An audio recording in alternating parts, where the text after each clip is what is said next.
magician, the lover in you. Every single day, we are called to walk in our purpose. Answer the call. Lay down your burden and anything that holds you back and take your rightful place. The battle is everywhere. It's right in your face. Let's go.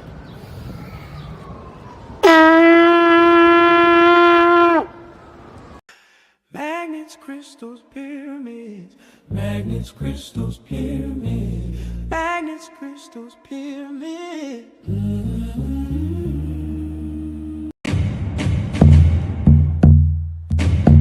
Welcome to Magnets, Crystals, and Pyramids. Success is your destiny. Love, wisdom, power. Remember always who you are. Yes, yes, I am. Bismillahir Rahmanir Rahim. Alhamdulillahi Rabbil Alameen. Ar-Rahmanir Rahim. Maliki Yawmiddin. Iyaka na'budu wa iyaka nasta'een. Ihdina siratal mustaqim. Siratal ladina an'amta alayhim. Ghair maghdubi alayhim. Wala dwalleen. Alhamdulillah. Dr. Sanada Kamara, co-founder of Temple Mother Earth, sending love, peace, and abundance prayer to everyone around the world. Welcome, everyone. Welcome to Moorish Monday with Abdullah Tele Mosi Bey. Oh, I'm so excited, man. Welcome. If those who are joining us for the first time, hit that subscribe button. Let people know that we're on live and direct on Dr. Martin Luther King's Day. Share this to your social media platforms. Send that, that horn out. Blow that horn. Across the screen is my website, mooresandmasonry.org. Anyone interested in getting in my books, go to my site, mooresandmasonry.org. I have, y'all already know, Brother Yisrael. He's been rocking with me for 26, 27 months. Oh, yes. We have a newcomer. This is how we met. When Yisrael and I did we also do New York Perspective Talk Show every second and fourth Wednesday of the month, which we've been doing since April of last year. So the last one we did was, I believe, December 14th. And the following day, I usually don't check the comments. I'm just, so busy. But I happened to check the comments, and there was 5 comments, and SantiEl was one of them. And I was very intrigued by his background, in research. Was a PhD program. I said, I got to reach out to this brother. And so I did. And here we are. It's been actually a pleasure working with both of you brothers on this project that we're going to be presenting today. I trust that y'all will be illuminated. I'm very excited, brother. Brother SantiEl, you'll see a lot more of him. You'll see a lot more of him. He's here to stay. All right, this brother is highly intelligent. He's dedicated to uplifting our people, and it just makes us stronger working together. So I thank you, brother, for answering the bell, brother. Yes, sir. Peace. Yes. They say something. You know what? Can you hear me? I can hear you. Is he loud enough? Yisrael? Yeah. Can you hear me? Yeah, I can hear him. All right. Okay. Good. So before the SantiEl, introduce yourself to the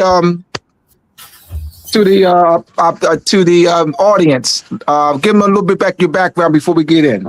Okay. Well, my name is SantiEl Chambers Bay. I'm a Florida native from Port St. Joe, Florida. My background is in education. I attended Florida State University. He sounds low though. Is it Can you me? hear me? I can hear you. Just What let about me see now? what the audience says. Is the volume good enough, y'all? Is the volume good enough? Nadine says she can hear you. All right, you good? Okay. All right, go ahead. Okay. So my background, as I said, I studied at Florida State University in philosophy, minor in business, and then I went on to FAMU and studied history, got a master's program in applied social science with a concentration in history.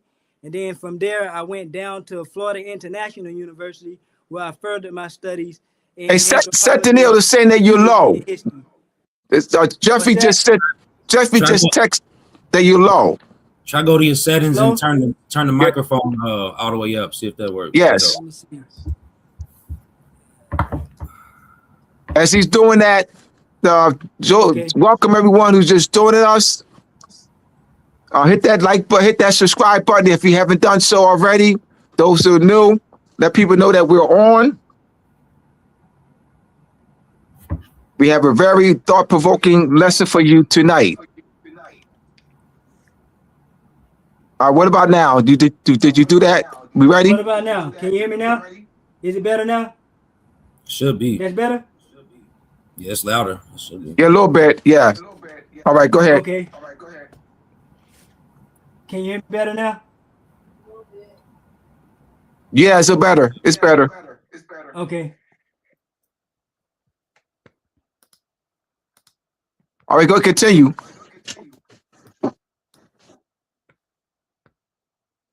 You got it? Are you? Nah. You're good. Jeffrey said you're good. Go ahead, continue. You said you're good. Okay. So yes, I have a background in philosophy, history, research from Florida State, FAMU, and Florida Agriculture and Mechanical University, as well as Florida International down in Miami. All right, great. All right, so we're gonna delve right into the. I'm getting the feedback. I see you echoing, brother Abdullah. And me as well. Yeah. Why am I echoing? I'm up here twice. Brother Hank, why am I echoing?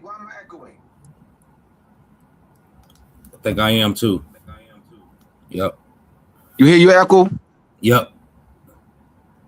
But not now. All right. All right, it's clear. Yep. 1, 2, 3. I'm good. I'm good.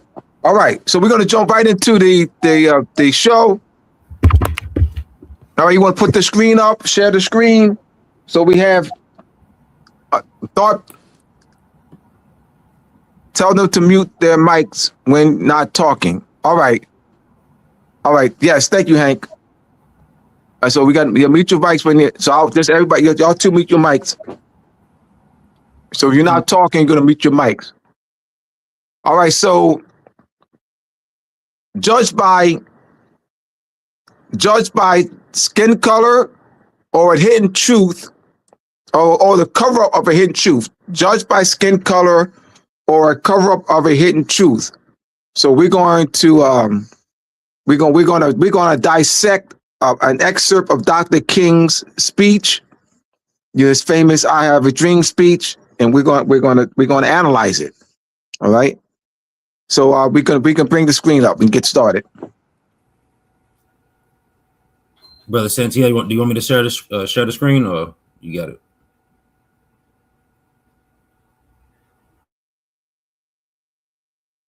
Are you able to get it? Are you able to receive it, Israel? Yeah, I have it.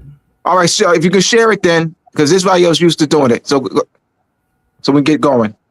Yep. All right, to those who just joined us, welcome. Hit that like button and subscribe button. Also, across my screen is the screen on my website, mooresandmasonry.org. So we're gonna get started. Yep.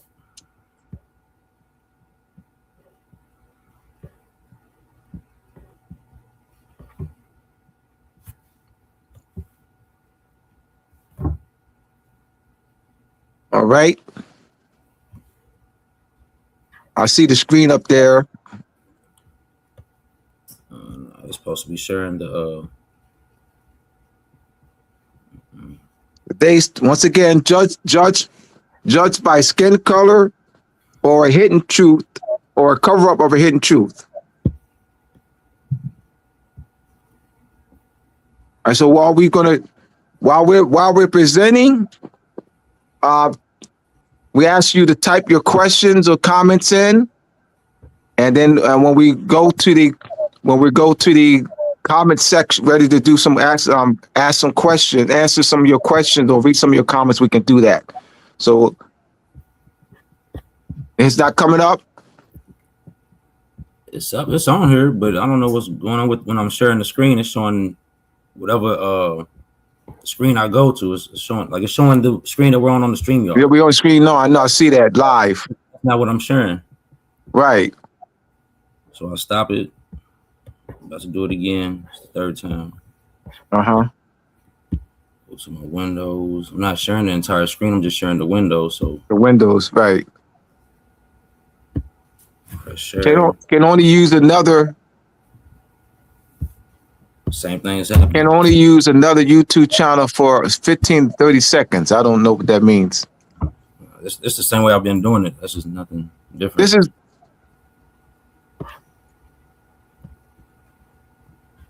I don't understand. Brother Hank. Islam. What that means, Brother Abdullah, is you can't just like watch somebody else's YouTube channel for more than 15 to 30 seconds without commentary. I mean, like, what? I don't. But he's been. I mean, however, I'm still. This is a PowerPoint. Oh, okay. It's a. Yeah, the same thing I've always shared. The same thing he's always done.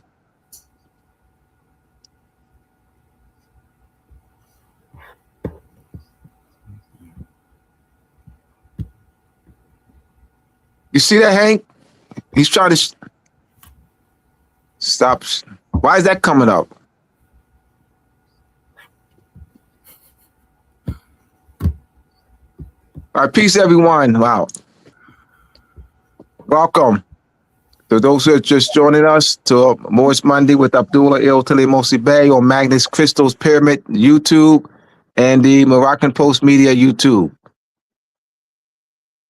We're working to get this share the screen. This is our whole presentation. Anything you could suggest, Hank?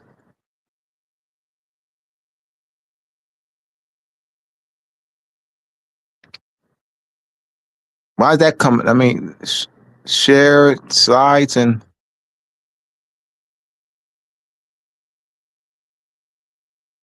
You didn't have luck on SantiEl doing it?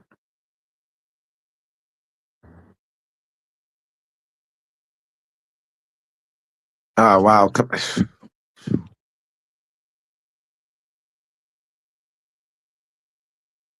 What do we do? He got to control it from his side. Whoever got the screen up, he has to control it from his side. I can't do anything with that. I don't know what this is doing, brother. It's never done this before. Yeah, he's not. Yeah, this. I mean, he's used. Like the screen. It should.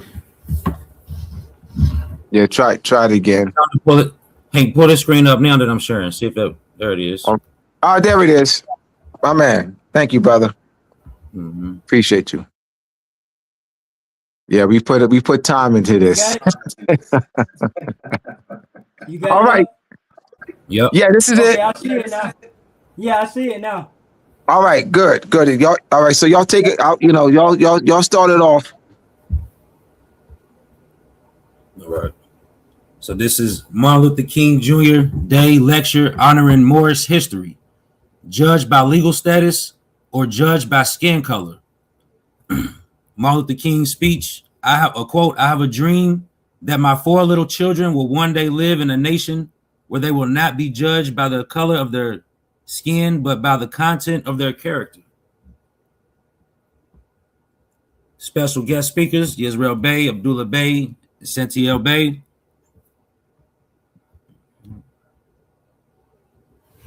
So judged by legal status or judged by skin color, a juridical and philosophical examination of Dr. Martin Luther King Jr.'s dream. The foundational question. So this is, I have a dream that my 4 little children will one day live in a nation where they will not be judged by the color of their skin, but by the content of their character. Dr. Martin Luther King Jr., 1963. This presentation examines whether this dream aligns with lawful and legal reality. So does this dream fit reality? It's the foundational question. Number 1, my 4 little children. So we're going to dissect Martin Luther King's quote. My 4 little children. This is the juridical meaning of posterity. Most importantly, this is for the children. Children represent legal continuity, heirs, successors, and beneficiaries of law. In law, children inherit status, civil, political, and national. Dr. King's concern is not sentimental alone, it is juridical and generational.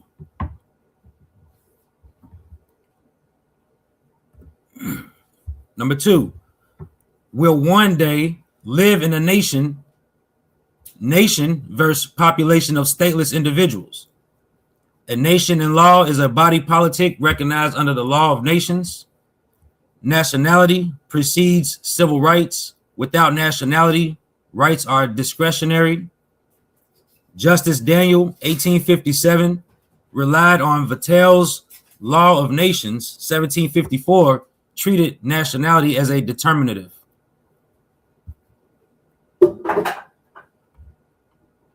Justice Daniel's decision, 1857, in the Dred Scott versus Sanford case, that the African Negro race never have acknowledged as belonging to the family of nations, that as amongst them there never has been known or recognized by the inhabitants of other countries anything partaken of the character of nationality or civil or political polity, that this race has been by all nations of Europe regarded as subjects of capture or purpose. Context. This decision used the principles in the Law of Nation, 1758 Vattel, as a source for his decision. Does this statement provide a remedy for the African Negro race?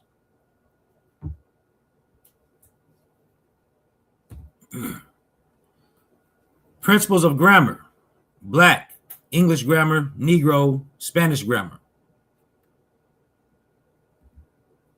Examples: yes, the word Negro is commonly used in Spanish to describe inanimate objects as the color black. Examples: el coche negro, the black car; la camisa negra, the black shirt; los zapatos negros, the black shoes; las bolsas negras, the black bags.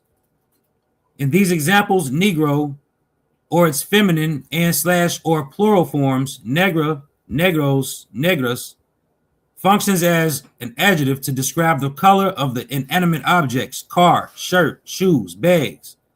It's important to remember that in Spanish, adjectives must agree in gender and number with the noun they describe. Example sentences: el perro es negro, the dog is black. Hay muchas vacas, aquella es negra. There are lots of cows, that one over there is black. Tu perro es negro y el mío es blanco. Your dog is black and mine is white.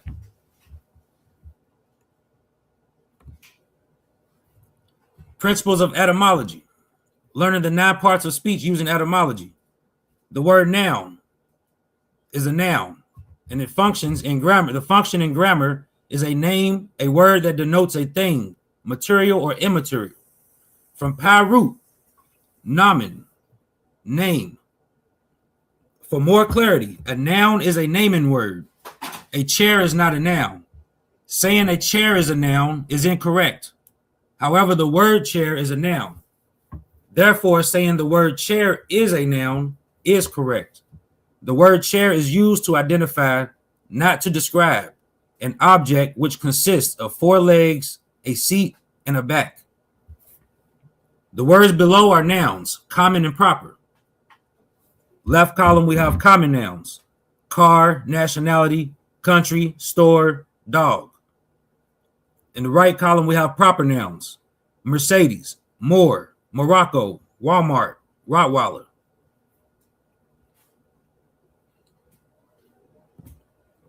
Principles of etymology. Learning the 9 parts of speech using etymology. The word adjective. The word adjective is a noun, and the function is a word used to qualify, limit, or define a noun or noun-like part of speech. True sense, from ad, dash, meaning to and or near, plus pi root, Proto-Indo-European root, yea, dash, to throw, impel, equal to throw near. For more clarity, an adjective is a describing word. An adjective describes a person, place, or thing, and is distinguished from an identity. Hence, a description and an identity are not synonymous. One's nationality is not an adjective.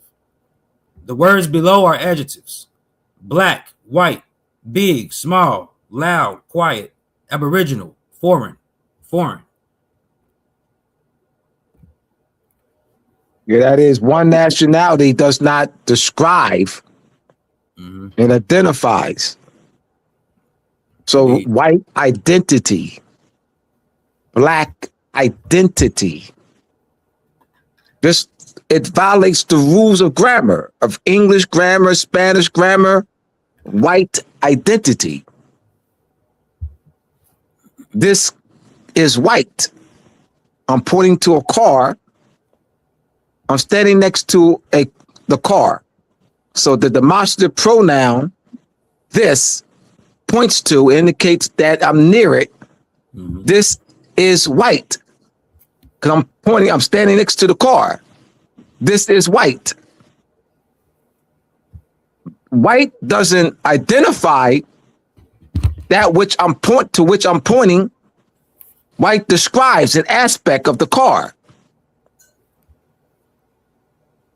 This is black, pointing to the car. Black doesn't identify the car. Black describes an aspect of the car. We're just using grammar. That's all. We used in the framework of grammar. That's why it's a legal fiction. Just in the framework of grammar. Identity. I will continue.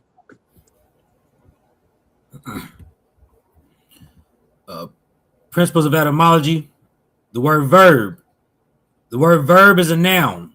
Function, a word that asserts or declares that part of speech of which the office is predication. Predication, pardon me. So that part of speech of which the office is predication, in which either alone or with various modifiers or adjuncts combines with a subject to make a sentence.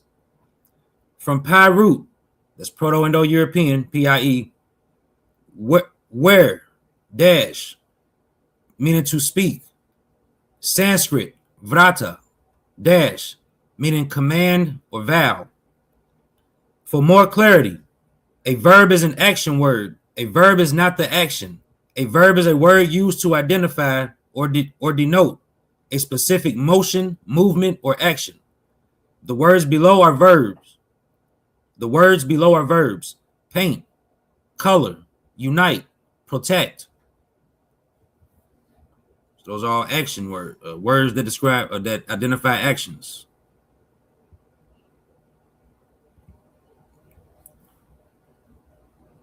Black, the word black in the adjective sense.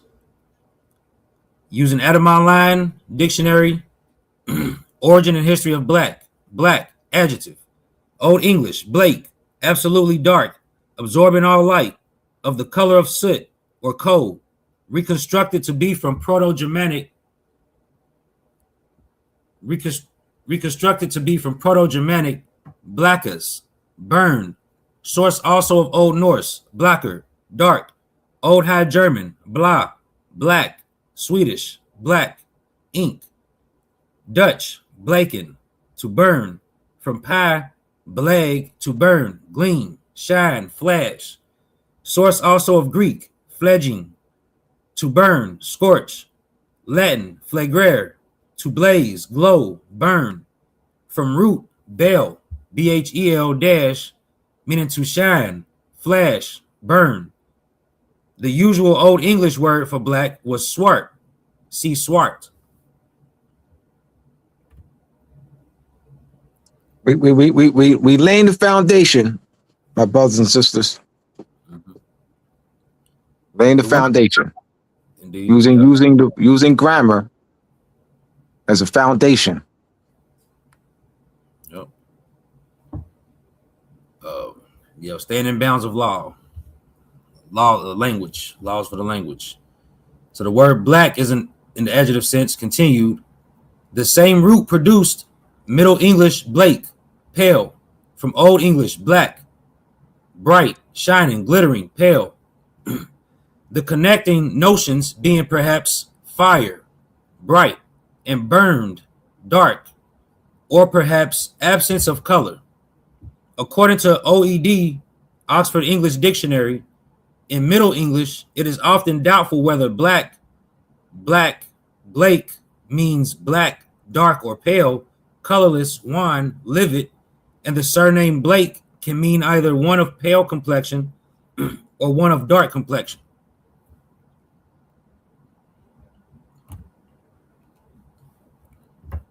Continuation of the word black in the adjective sense. Bel, bhel dash. This is Proto-Indo-European, meaning to shine, flash, burn. Then we have beleg, bhleg dash. This is also Proto-Indo-European, meaning to burn, gleam, shine, flash. And then we have blackas, blakaz, blakaz. This is Proto-Germanic. Burned means burn. Blake, blaec. Old English, absolutely dark, absorbing all light, the color of soot or coal. Black, adjective.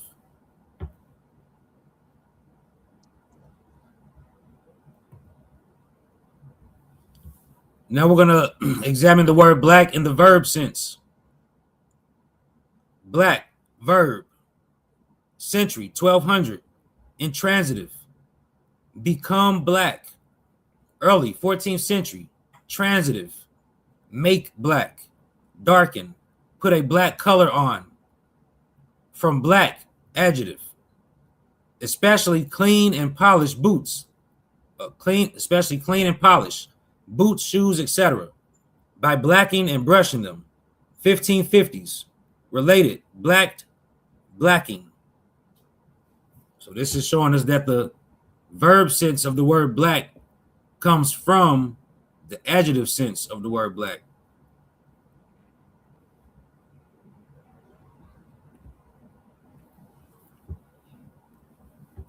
The word black in the noun sense, Old English blake, the color black, also ink, from noun use of black, adjective.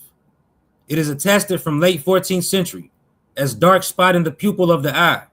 The meaning dark-skinned person, African, is from 1620s, perhaps late 13th century, and blackamoor is from 1540s. The meaning black clothing, especially when worn in mourning, is from century 1400. That's using the adjective black clothing. Mm-hmm. Yeah. Since clothing would be the noun. Yeah. Black describing the clothing. The word negro,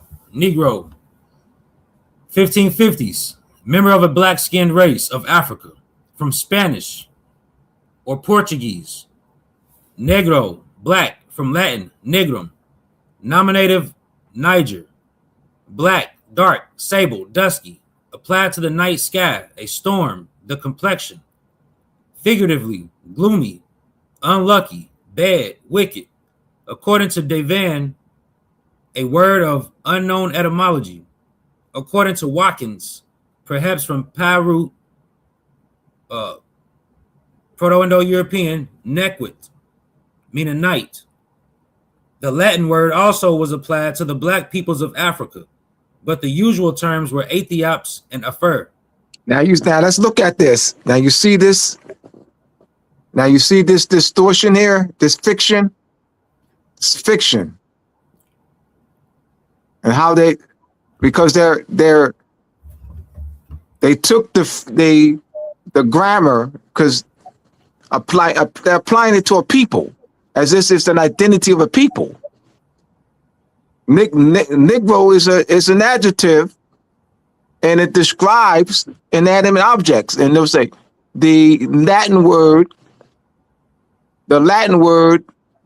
also was applied to black peoples of Africa. So we showed you earlier that black in modern English is an adjective. All right, so let's do was it Sesame Street or Electric Company? If we're gonna play Sesame Street or Electric Company, I can't remember which one. One of these, which one doesn't belong? One of these words don't belong. One of these words don't belong. All right, here we go. One of these words don't belong. Chinese people, French people, Irish people, Mexican people, Russian people, Polish people, black people, Russian people, Bokanabe people, Portuguese people, white people. All right, two of these words, two of them don't belong. Two of them do not belong. All right, which of the two don't belong?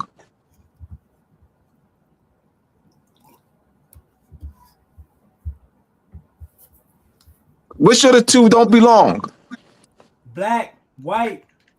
So we had exactly. It's an adjective, not a noun. So you see Chinese people, tying them to what? Chinese sovereignty, Chinese country, nation, state. French people, tying them to the identifying them as belonging to what? France. German people, identifying that they belong to the people of Germany. So we can use the purpose. We can use a preposition. So we're German people, all right, the people of Germany. Russian people, the people of Russia. French people, the people of France. Black people, the people of black. Black people, the people of black. Black people, the people of black. Mexican people, the people of Mexico. Italian people, the people of Italy. White people, the people of white. White people, the people of white. White people, the people of white. And I did that 3 times just so it can resonate. Yep. They're both of them 3 times so it can resonate. See? It's a fiction. It's a legal fiction. And we'll explain later how it became a legal fiction, from a social construct to a legal fiction. And we can continue. I just wanted to nail that because, we had to, really, particularly for unconscious people, you got to, really hit it. Yep. We got to go electric company and Sesame Street.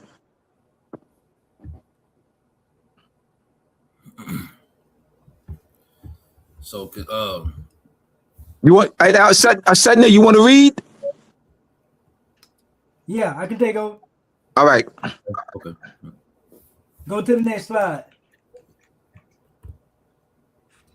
Meaning African American vernacular, the English language as spoken by U.S. blacks is from 1704.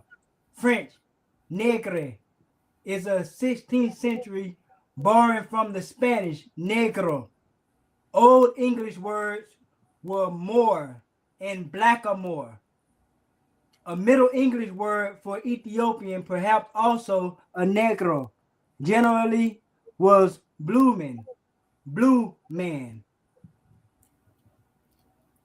Go to the next slide. The origin and his history of blackamoor. Blackamoor, a noun, a dark-skinned person, black skin, African. 1540, from black, which is an adjective, plus more, as you can see, capital M-O-O-R, more, which is a noun, connecting element, blackamoor. An adjective, adjective was connected to the proper noun more, thereby creating a compound word. And the way they're showing you here that it was clearly a compound word. Right.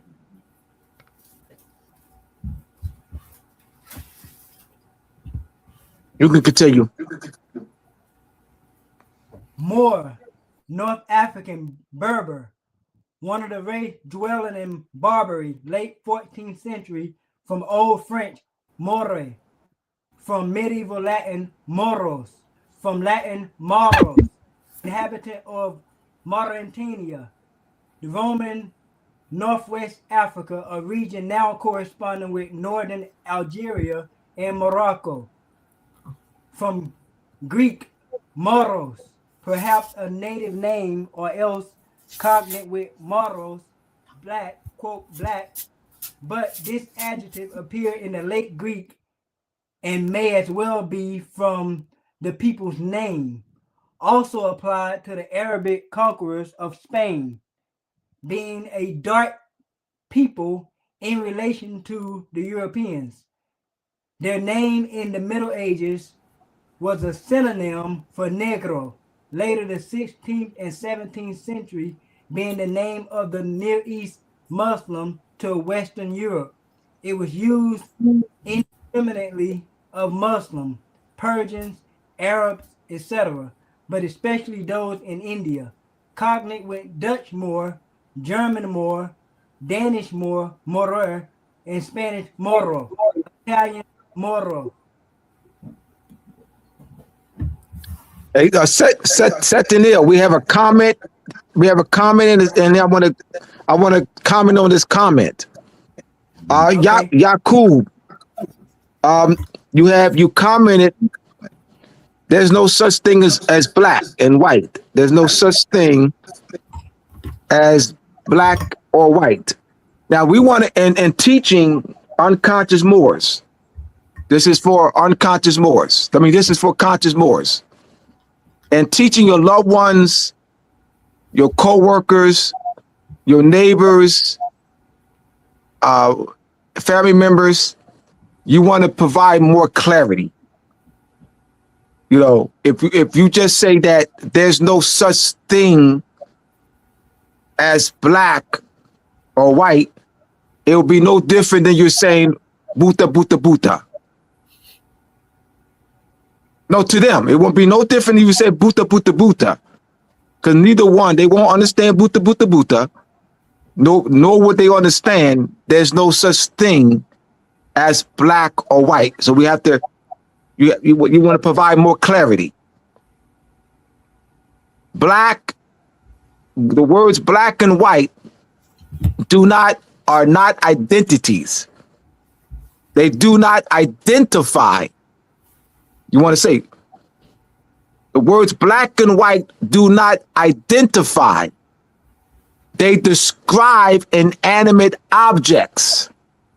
Just provide more clarity. Use frameworks. Just use frameworks. I got y'all. Just use frameworks. So you're going to use the grammatical framework. All right. That black and white in English grammar are adjectives that describe that inanimate objects, and then you give examples. You want to, because you saying there's no such thing as black or white, that's not going to resonate with them. All right, so we're being used to just follow up. We're demonstrating. We're demonstrating for you how to do it. This is why we're taking our time and, prepare this presentation so you can just model us.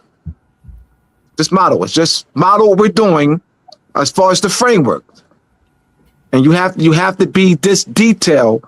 If you're talking about waking up unconscious Moors, you have to be this detailed. We have to be as detailed, rather. You have to be as detailed as we are, using the comparative, the adverbial clause of comparative.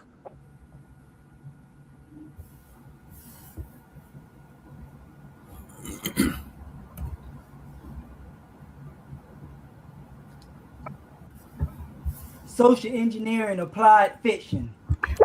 Jurisprudence is positive law. Negro, white, color are fictions, and fictions can't shape jurisprudence. And we must address the identity of the fiction. Legal fictions, when it goes through legislation, it doesn't amount up to jurisprudence, because jurisprudence is positive law.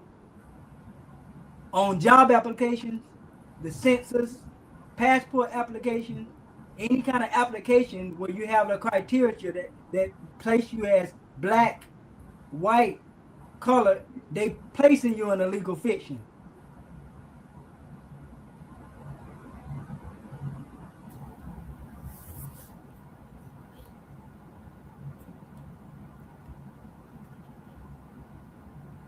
So the third point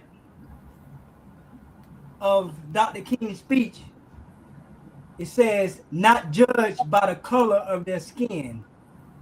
So we're going to deal with race as a legal proxy. Skin color historically functioned as evidence of status, not biology. The court substituted race for nationality where nationality was denied.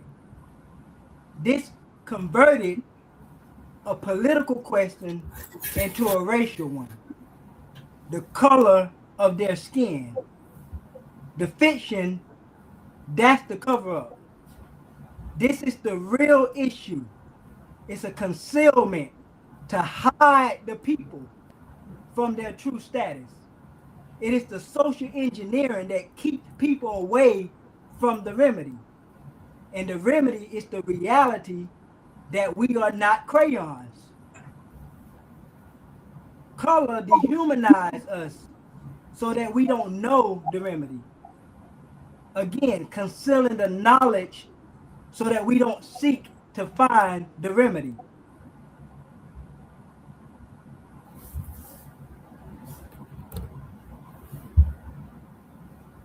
According to law, color is an appearance, a semblance, simulacrum, as distinguished from that which is real, the color of law. And what are the symptoms from this color of law, this color of authority? As a people being placed with the brand of color, we face lynching, police brutality, redlining, unfair housing, homelessness, wealth gap, economic inequalities, employment issues, ignorance in education, which is $1 trillion business, to keep us concealed, to keep us away from the truth, away from the remedy, away from knowledge.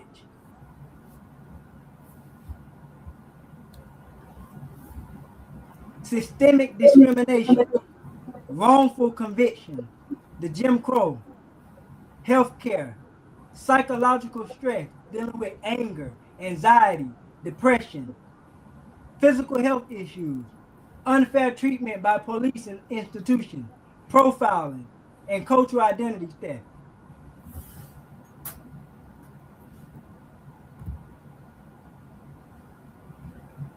Cultural identity theft. These pictures are worth 1,000 words. Abdullah, you want to explain these pictures? Yes. So as you see, this is pictures from Civil War military art, print 146, New York infantry, the Zouaves, and I came across the for the first time about 20, maybe 20 years ago. I bought a book on the Civil War, and the book cover was in the book cover they had the Europeans wearing the Moorish garb and fighting in a war scene, and then also inside the book there were a couple of pages of the actual photos of the uniform. And this is where I first came across that over 25 years ago. And I put that in Moors and Macy part 1 and 2, I believe. Yeah. So this is as you see, this is Moorish garb. And this is part of the stripping us of our cultural identity, culture hijacking. All right, go to the next one. So we say is the pictures are worth 1,000 words. So we're just gonna have you look at the pictures here. Mauritio,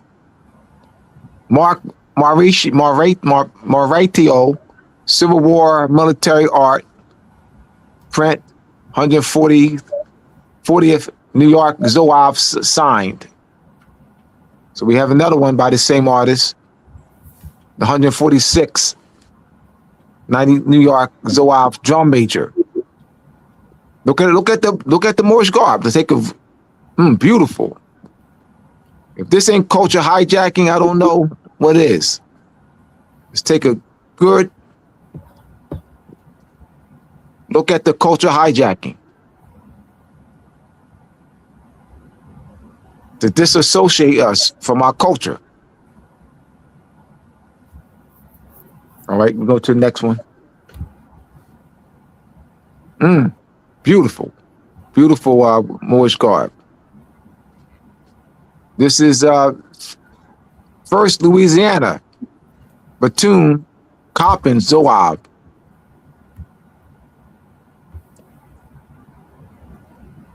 So these are actual artwork, and we also have some with the photos. Because they actually have the uniforms and museums, right?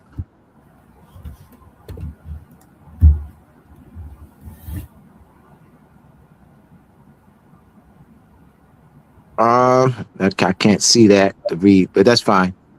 This infantry. Can you see that, Israel, to read it? Yeah. Zouaves, Antietam, National Battlefield, National Park Service, U.S. Department of the Interior. Some of the most famous Civil War units, and those probably with the most distinctive uniforms, were the Zouaves, pronounced Zouave. Many wore red baggy pants, white leggings, a jacket trimmed in red, and a tasseled red fez or turban. Their uniforms made them stand out on the battlefield, but many of these units also stood out because of their reputations as hard and steady fighters. Origins. The Zouave uniform of the American Civil War actually had its origins in the North Africa in the 1830s. Men from the Zouawa tribe of Algeria were organized into the French army in 1831. France had colonized parts of North Africa. They wore this distinctive uniform, and as their fame as fighters grew, more and more French soldiers joined their ranks. By the time of the Crimean War in 1854, the Zouave units were composed entirely of Europeans. Their exploits in that war added to their reputation gained in North Africa. When newspapers from around the world, including the American Harper's Weekly, ran stories and illustrations, their fame spread. In the mid-19th century, it was France that set the tone for military fashion and tactics. The United States. In the pre-Civil War United States, men raised militia and drilling or marching companies. Some of these adopted the uniform and name of the famous French fighters. One of the first were the Zouave cadets, raised in 1859 by Elmer E. Ellsworth of Chicago, a personal friend of Abraham Lincoln. He took the unit on a tour of eastern U.S. cities, putting on displays of military exercises and drill. Their intricate and complex marching, flashy uniforms, and the publicity they received generated even more interest in the Zouaves. The Civil War. With the outbreak of the Civil War, many Zouave units were raised on both sides. For example, Ellsworth raised the 11th New York Infantry, or Ellsworth's Fire Zouaves, from the New York City Fire Department. Louisiana, with its French culture and traditions, raised the majority of Zouave units for the Confederacy. Their uniforms and experiences in the war varied greatly, but many served with great distinction and upheld the tradition established by the Algerians and the French. After the first year of the war, most Confederate Zouave units shed their flashy garb. However, many in the Union Army kept their Zouave uniforms for the entire conflict.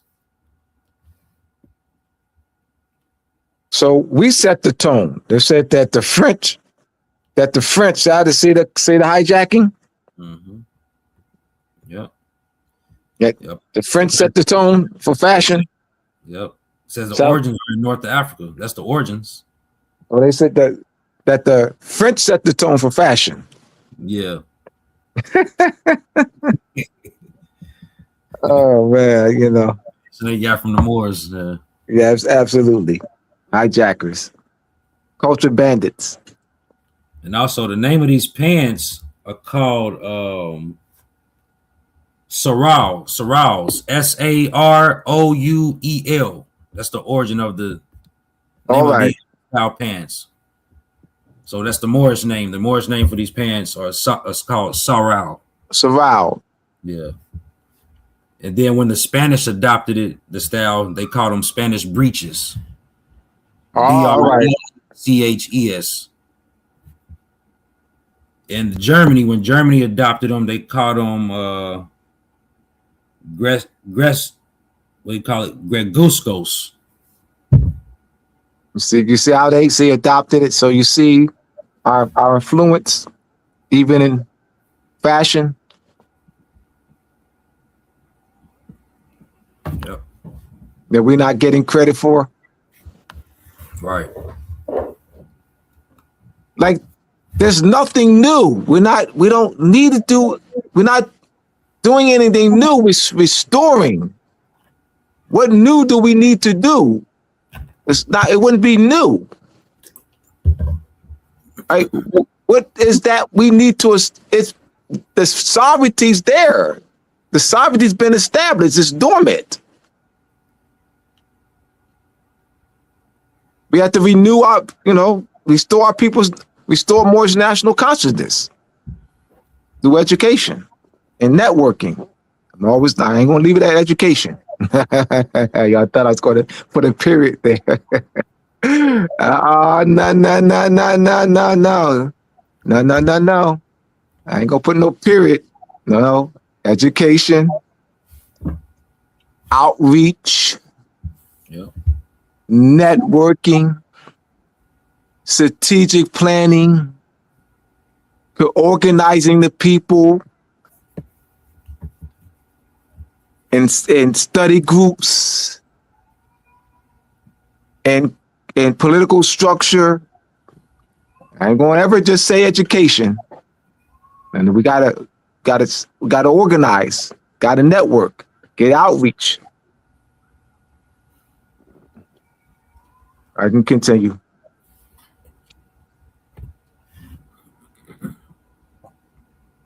Go ahead, SantiEl.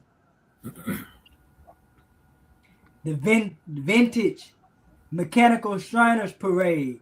The parade was later remodeled and put into a new case and converted with a plexiglass dome to protect the aging display. The Taj Mahal was also removed and replaced with a more traditional viewing stand. In 2012, the parade was disassembled and moved from Alexandria, Virginia to Tampa, Florida, where it was refurbished with a new case, shortened in length. Some of the original pieces had to be removed because of the decay and also to ensure that it fit in its new location. Some of the extra pieces was saved, refreshed, and put into a collectible shadow boxes. The parade, as it looked today, was installed in the lobby of the Shriners International Headquarters in April 2013. So that is a display showing their parade where they're mimicking and copying our culture through the parades. And you can see the Moorish architecture in the background with the dome and the Moorish art. Yeah. Look like a pyramid right there. Yeah. Pyramid. What else? Sphinx. You see the Sphinx. Mm-hmm. Yeah. Go to the next slide.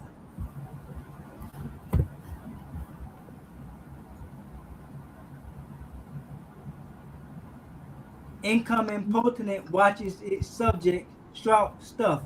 Again, what year is that? I think that's President. That's Truman right there? I think that's Truman. Right there in the top right corner. Top right. I think so. Yeah, because he was a Shriner. Yeah, to go back to the top bottom, I think that there's that Thomas. Yeah, I'm not. Yeah, I think that was. Looks like Truman. Right here, Thomas C. Law, incoming potentate of Shriner Heads Chemical Company. All right. On the left, it says Thomas C. Law. Incoming potentate. Would that be maybe him right here? Yes. Right there. That might be him. Uh-huh. Yeah. So you see the Moorish garb. The ancient Arabic order of the nobles of the mystic shrine established in 1872. There's over 206 shrine temples. Now they're now known as Shriners International. 206 shrine temples. And that's the Europeans. The brothers are known as the ancient Egyptian Arabic order of the nobles of Mr. Shrine, Prince Hall Shriners. Those are the brothers. And that was established in the 1890s. In fact, the Europeans, the local chapter of Houston, Texas, of the European Shriners filed an injunction against our brothers to forbid our brothers from wearing their own Moorish fez, own Moorish regalia, use the Moorish names, but of course, our people, they don't know who they are, and then being placed under the legal fiction Negro. So you have these Europeans claiming our name, Moorish names, Moorish fez, Moorish turban, Moorish regalia, as if it's their own, and then filing a junction against the one to whom it belongs by birthright and inheritance. I'm just look at this. I mean, it's a paradox, man. It's wow. And this is a result of the culture stripping. Stripping of our nationality and cultural identity, which leads to the burial of our collective Moorish history. And you see, for the past 100 and how many years? 1870, 30, 50 over the past 150 years, you know, they've had these shrine parades.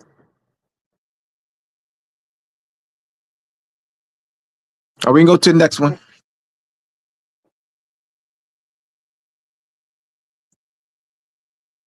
That's Truman right there.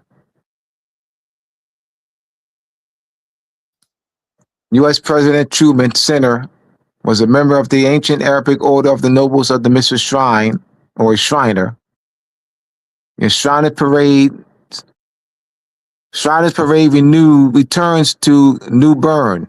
And look at the Moorish garb, Moorish regalia. The Shriners dressed up in a variety of costumes. See, referring to as costumes. This is our everyday dress. Our everyday dress is called costumes.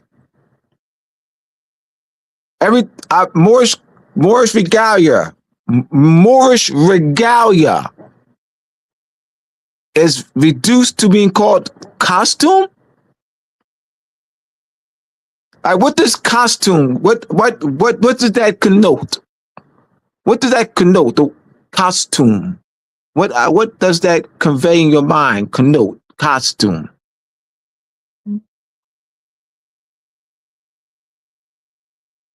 Something that's only worn, you know, as in the ceremoniously, as in this parade. Something, you know, that you put, you know, in the closet, and when it's time for the parade, they wear it. It's like a Halloween costume, as opposed to everyday cultural wear. See, even how they're referring to as costume. All right, go to the next one. Say again, brother. Yisrael, you was mute. You were saying something? Yeah, I said they're pretending. Costume denoting that they're pretending to be someone or something that they're not. All right. We can go to the next one. But it's actually related to customs as well. So yes, you see custom. Yes, absolutely. Costume. That would be our custom. Would be customs. Yes. Costume. But it has taken on a connotative. Absolutely, and thank you for that. And so this costume has taken on a different connotation. It carries a different meaning other than its original. Mm-hmm. All right. So thank you, Israel, and checking to the origin. So costume. Mm-hmm. But the connotation that it carries is that which is not worn every day or part of right the everyday garb or clothing of a people. Yeah.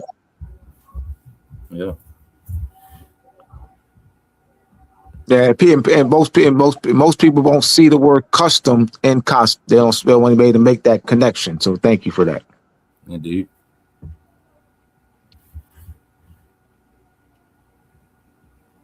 And growing up in Winnipeg, 60s, 70s, and 80s, history and culture. Shriners Parade on Main Street, late 1960s. And look at this full Moorish garb. And all four photos. See, full Moorish regalia. The Shriners marching at East-West Game Festival in Kaiser Stadium circa 1955. You have Shriners leads parade, Shriner leads parade with scimitar, Quincy. So, full Moorish regalia. Culture bandits, culture stripping. It's like a child behind them. The Moorish fez. Oh, yep, it sure is. And full, yep, Moorish regard, yep, Moorish garb. Yeah. Probably his son. Yeah. You see the ones with the red pantaloons. Sudan. They have Sudan on there. Sudan. So that's the Sudan temple, shrine temple. Look at the names. Yeah.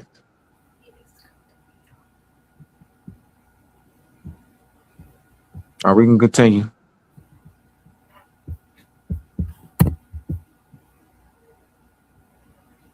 Look at these. Archaeology, Lulu Shriners. Archaeology of Dark Company, Ohio. A great old photo of some Lulu Shriners. Then on the right, they're wearing turbans. They're wearing a Moorish turban. They have, wow, look at this. This is full. They have the, what is that? The full robe. Yeah, they have the robe and wearing turbans. Trading places with us. Right in our face. And keep them, and also our brothers, our brothers do not, the brothers who are Shriners, Moors classified Negro, color, black in the fiction, they don't identify with this as their own. The who are Shriners, they don't identify with the fez and the names from a cultural perspective as we do. They don't have that mindset as we do. They only wear the Moorish fez as part of the shrine, as a membership. So their mindset is membership, not culture. They don't see this as their culture. They don't identify with the names. They don't culturally identify with the names of their own shrine temple. They identify with the English family names, French family names like Williams and Johnson, and they don't identify. There's no cultural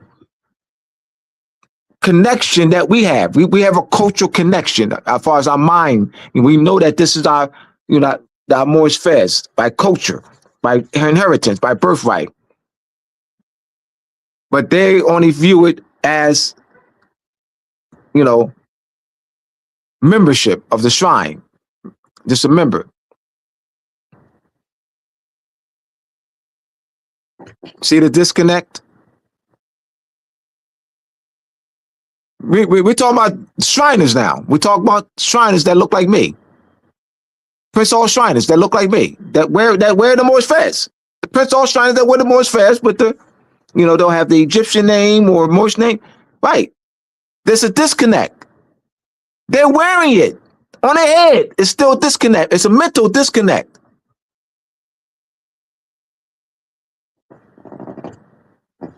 They got the names on the name on the fez. The mental disconnect. I just look at the culture stripping, the mental stripping, the raping, mental raping. This runs deep. They done another number on us. We can continue.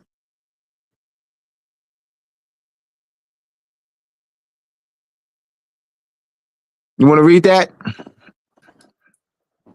New Britain Museum of America. Elizabeth Norris, Moorish Prince, 1897.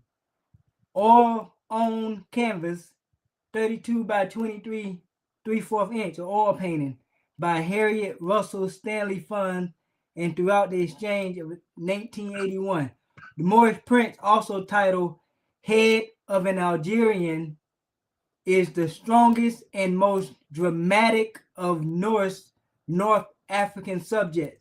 The painting depicts a traditional costume and confidently posed young African who rests one hand firmly on his hip and holds a cigarette in the other.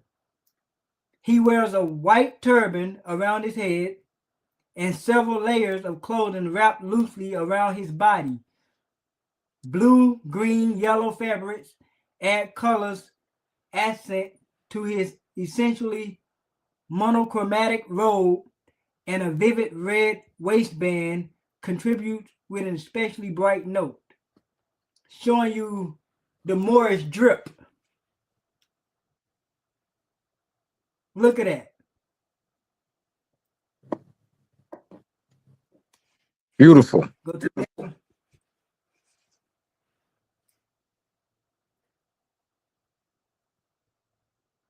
Moorsandmasonry.org. King Philip II of Spain, 1857, Pragmatica, edit, an international law act subjugation of the cultural erasure, forbidding the Moors from wearing their Moorish fez, Moorish turbans, Moorish regalia, use Moorish name, speak Moorish Arabic, practice Moorish customs, dances, tradition, festivals, holidays. That's the stripping us of our culture, the Pragmatica. And we're still dealing with those same issues today, the stripping.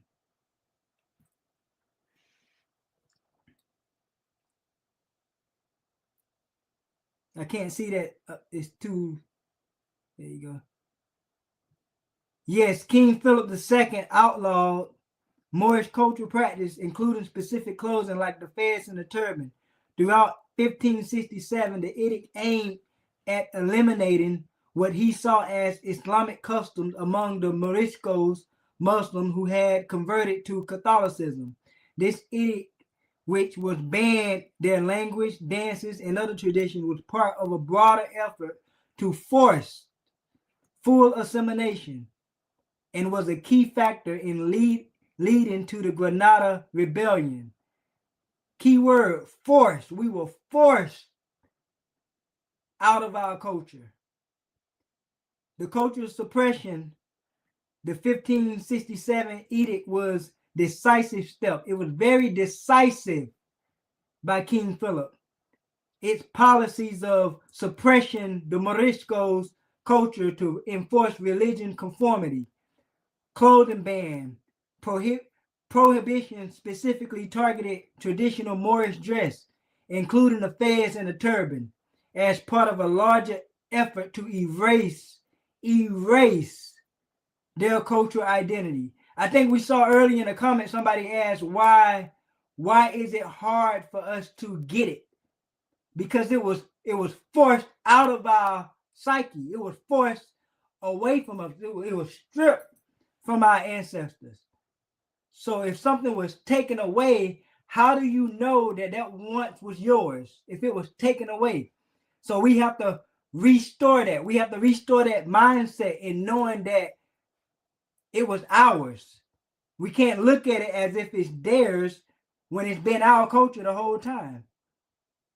That forced assimilation, the ban was intended to force the Moriscos to abandon their distinct custom. They forced us to abandon. Why? So that they can claim it as their own. So they forced us to integrate completely into Spanish Catholic society. The catalyst for rebellion, the edict, along with other restrictions, was a major cause of the Moriscos' rebellion in Granada in 1568. Oh, we didn't go down without a fight. Excellent. Next slide.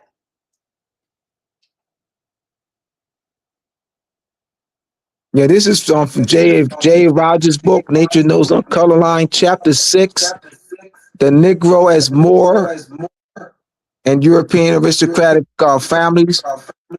You see you see us you see Moors in the coat of arms. And he has about there's a whole chapter on this, but there's about 1,000 of these. Not in his collection, but you can go online you can find hundreds of these online in color. But this is from J. Rogers' book. And he has a coat of arms. He has shields, quite a few of them in his book, in that chapter. All right, I just wanted to wanted to add that to. All right, we can go to the next. All right, there we go. All right, look at this color. Woo, beautiful. Absolutely beautiful. Look at this. I mean, this is regal, y'all.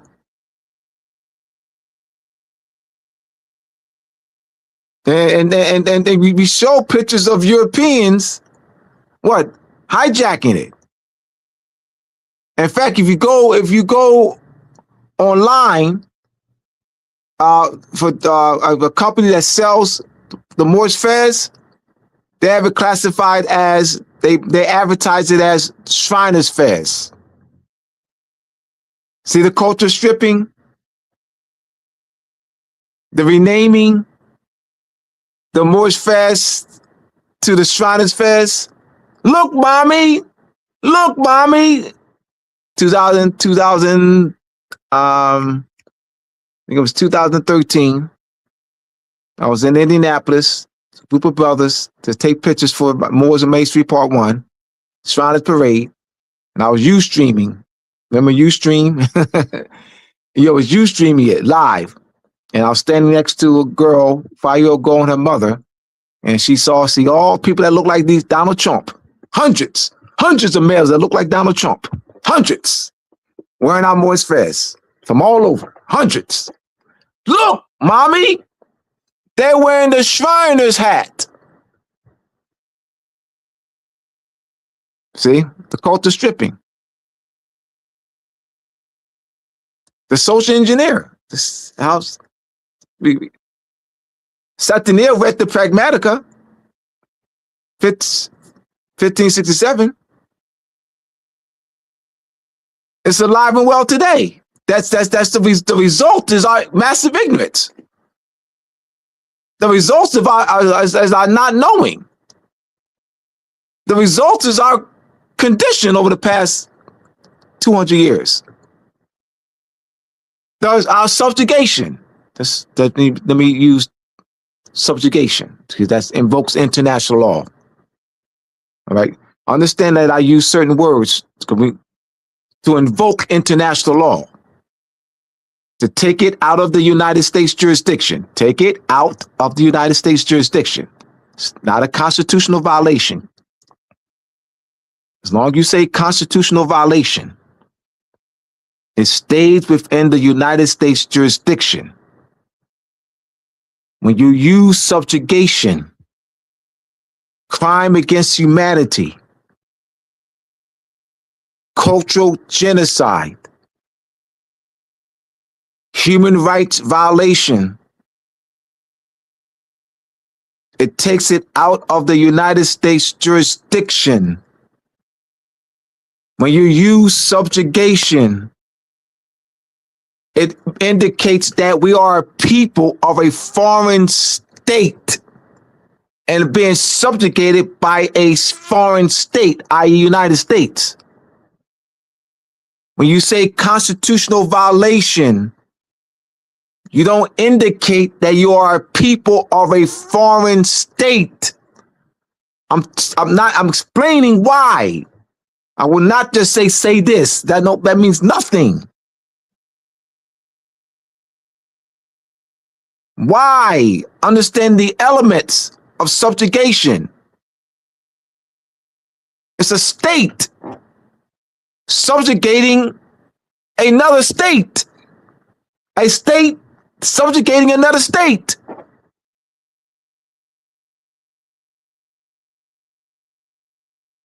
So we've been reduced from its nation and our people to a fictional, dehumanizing racial category.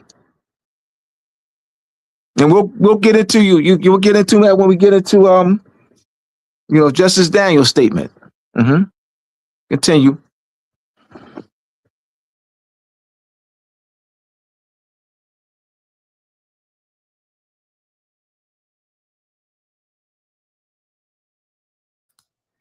The legal reality being addressed. Historic doctrine asserts that the African Negro race were not members of the family of nations. This position denied recognized nationality, polity, and sovereign character. Negro not having character of nationality is based in the law of nation. Justin Daniel's statement, the African Negro race has never acknowledged as belonging to the family of nations. Public figures such as celebrities are not remedies. Jasmine Crockett, attorney and politician, and the list goes on. Now, Jasmine Crockett is a member of the United States House of Representatives, and you hear her a lot, using the term white supremacist, these white men and white privilege. Now, Jasmine Crockett, in private, only in private, she would agree with us as she looked at this presentation. She would clearly agree that Negro and Black are in adjectives. This using pure grammar and the grammatical framework, that Negro, Black, and white are adjectives and not identities. She would agree with us in private. But because she is tied to the fictional world, appearing to be real, her whole career, her whole constituency, she has to play that role. But that doesn't lead us to remedy. She would even refer to Justice Daniels as a racist white man.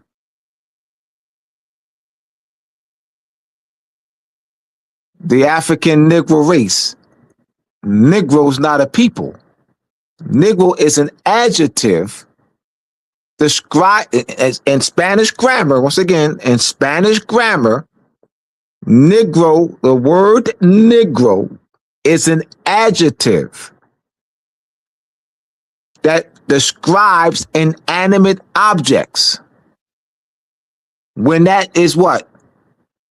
Used, is a force applied to people and placed in a state, i.e. United States, puts that in legislation and policy, through legislation, in the census, it becomes a legal fiction and a human rights violation.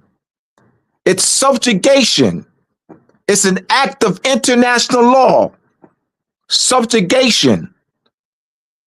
It's not a constitutional violation. Why it's not a constitutional violation, Abdullah? Because we are a people of a foreign state being stripped by a state, i.e. United States, of our nationality and cultural identity. That is subjugation, culture genocide, dehumanization, crime against humanity.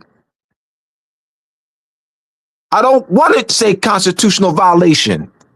I want to put us in our original status and condition as a people belonging to a foreign state. Morocco, belonging to a pre-existing sovereignty. A people that's been acknowledged and recognized as belonging to the family of nations. A people who've been acknowledged and been recognized by the inhabitants of countries, are partaking of the character of nationality and civil and political polity, which we'll define later.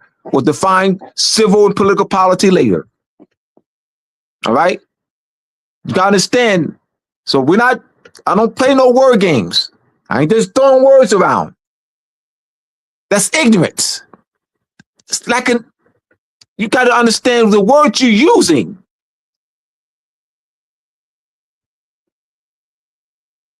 Now we can continue.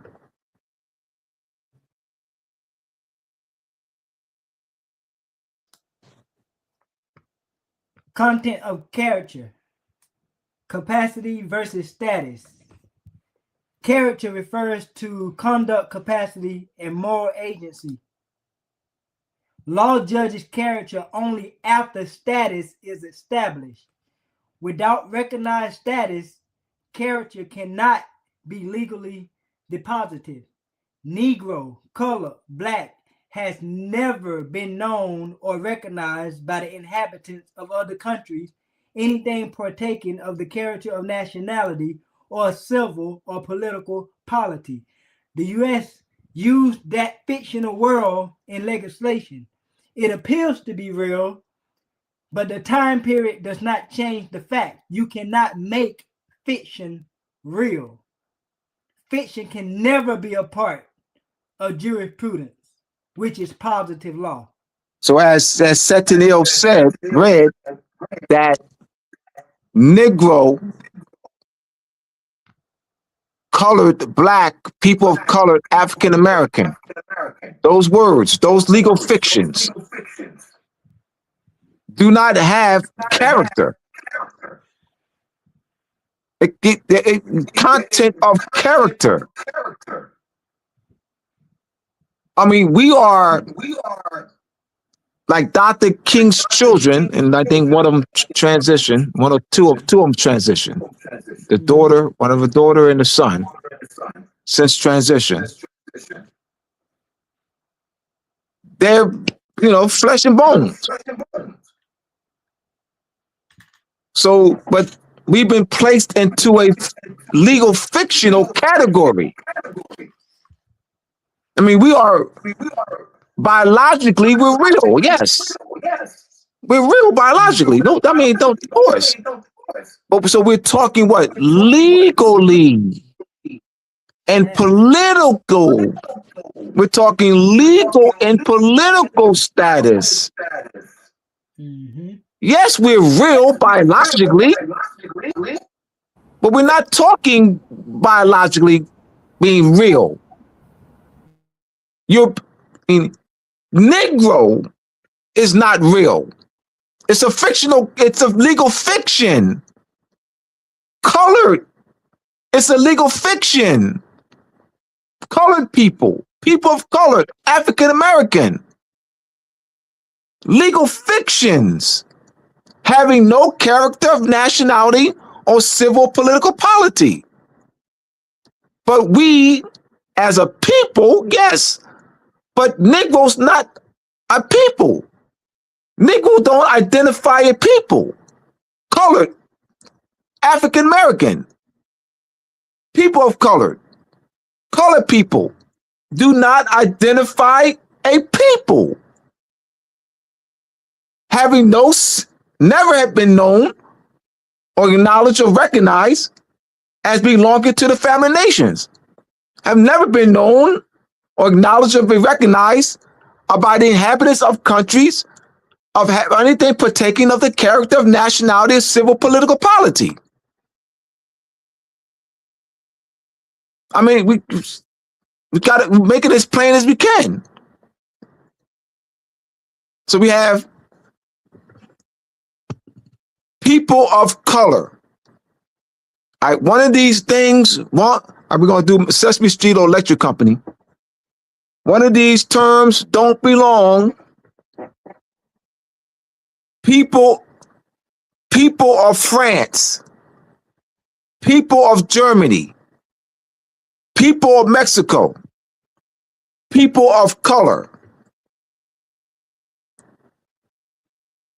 Mexican people, Russian people, German people, Japanese people, colored people. You see? So we're doing this, my brothers and sisters, so that y'all can model us. You got to make it plain like this to your loved ones, to your co-workers, your family. You got to make it plain. This, I'm not a crayon. That's not good enough. That's not going to get it, because you have to break stuff down. You got to use frameworks. You have to break it down in frameworks, grammatical framework, nationality framework, ancestry framework, and genealogical framework. And we have those there. So we'll show you those. All right, you can continue. The issue of character does not remove the subjugation. Praying for good character alone is not the remedy.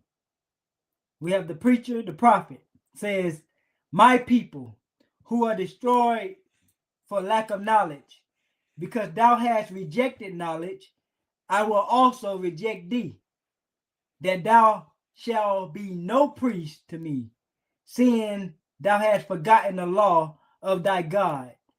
I will also forget thy children." That's Hosea 4:6.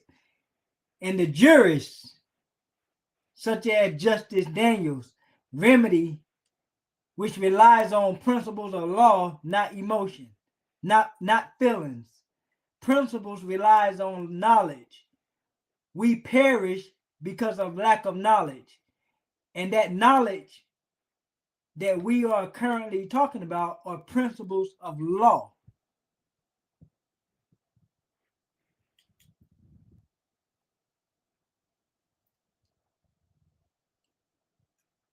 The content of their character continues.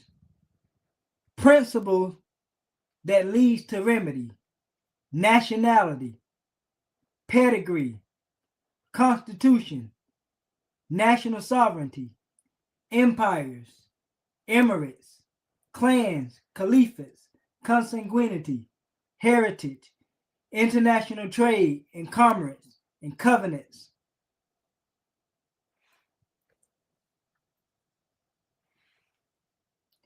The remedy, restoration, the jurisdictional order, reasserts nationality and political identity as primary legal determinants.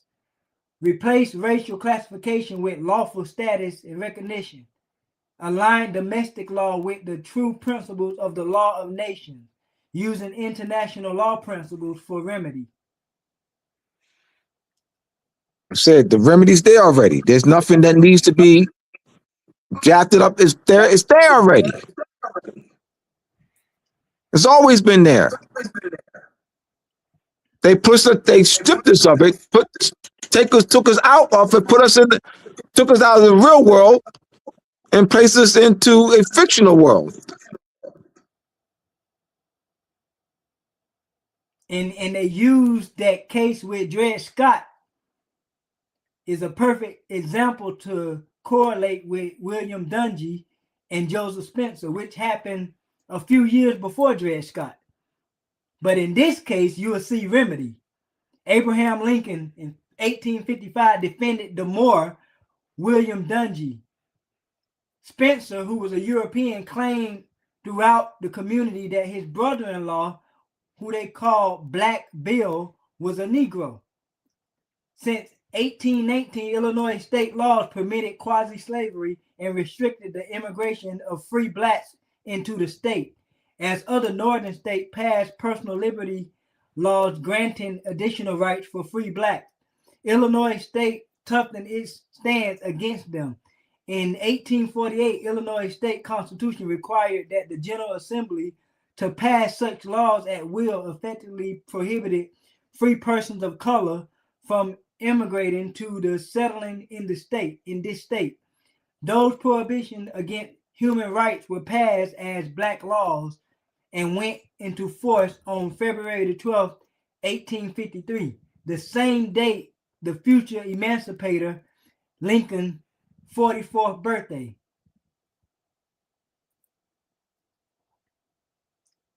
Go to the next slide. Abraham Lincoln filed his declaration charging Joseph Spencer with slander on April the 17th, 1855, and sought $1,000 in damages. A game of legal chess occurred during the first hearing in May.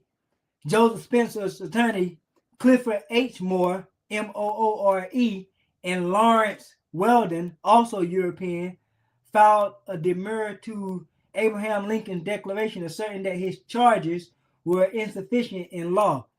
Judge David Davis agreed that 2 of Abraham's 3 charges were faulty. The case continued and Abraham Lincoln was allowed to amend the declaration. At the next term of court, August 1855, the Dungy case was argued before a jury. Next slide.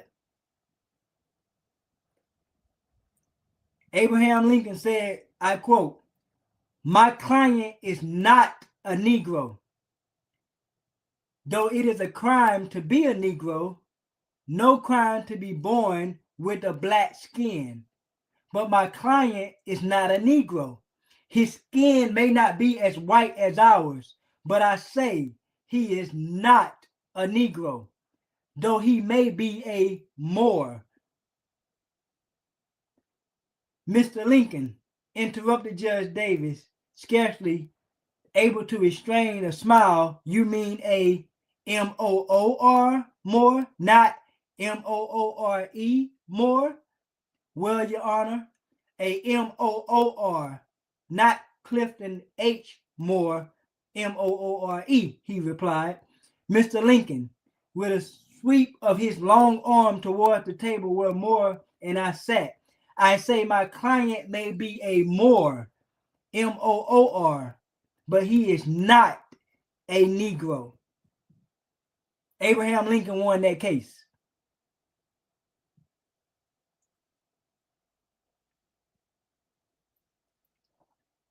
The remedy in proper legal and lawful status is what this case is showing. Status is the standing, the state, or the condition of a person. It relates to the legal relation of the individual to the rest of the community. Status relates to the right, the duties, the capacities, to the incapacities which determine a person to give to a given class. It is a legal personal relationship, not temporary in its nature, nor temperamental at the mere will of the parties, with which third parties and the state are concerned. And while the term status implies relation, It is not mere relation. Status also means estate, because status signifies condition on the circumstance in which one stands in regards to his property. Next slide. Estate is the interest which anyone has in land or any other subject or property. An estate in land, tenant, hereditaments signifies such interest as tenant as therein. In the same sense, estate is constantly used in conveyances in connection with the word rights, titles, and in interest. It is a great degree synonymous with all of them. Hereditaments are things capable of being inherited, be it corporeal or incorporeal. It includes all things real, personal, or mixed. It included not only land and everything therein, but also heirlooms and certain furniture which by custom may descend to the heir, together with the land. At common law, corporal hereditaments were and are physical objects comprehended under the term land, and were said to lie in livery, while incorporeal hereditament exists only in contemplation of law, were said to lie in grant, were affiliated with chattel interests. Hereditaments also include few rights unconnected with land, but generally used as the widest expression for real property of all kinds. It is therefore employed in conveyance after the word lands and tenements to include everything in nature of realty, which they do not cover.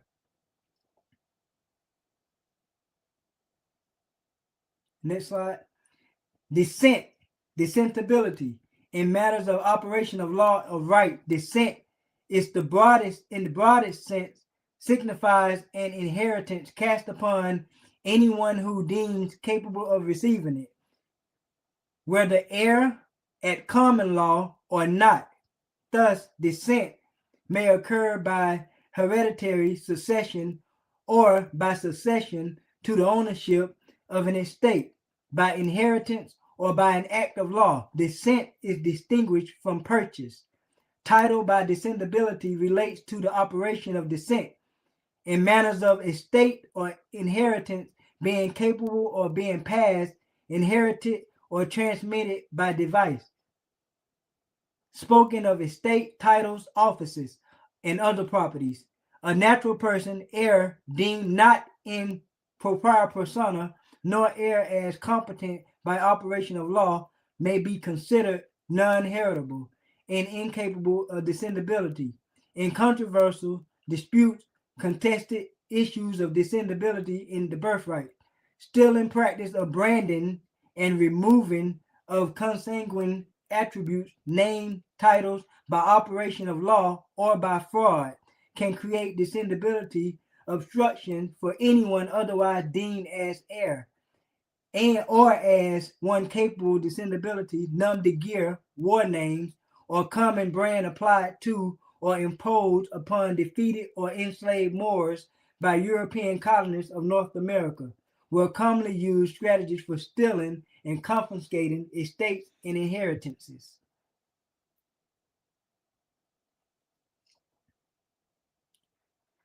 Moor remedy. The Moor William Dungy slander case of 1855, as an example, was a prime incident of an attempt of such common escheat practice invoked by European and barristers of North America and used against the natural people of the land. Escheat. In feudal law, escheat is an obstruction of the natural course of descent and the consequent determination of the tenure by some unforeseen contingency, in which case of the land naturally revert back by some kind of reversion to the original grantor or lord of the fee. Escheat is the casual descent in the nature of forfeiture of land and tenements within the manor to a lord, either on failure of issue or the tenant dying, siege, or on account of the felony of such tenant. In American law, escheat signifies a reversion of property to the state in consequence or want any individual competent to inherit. The state is deemed to occupy the place, hold the right of the feudal lord. The word escheat under the jurisdiction of the United States, exercising civil plenary powers on the land at North America, merely indicates the preferable rights of the state to an estate left vacant and without being anyone in existence able to claim thereto.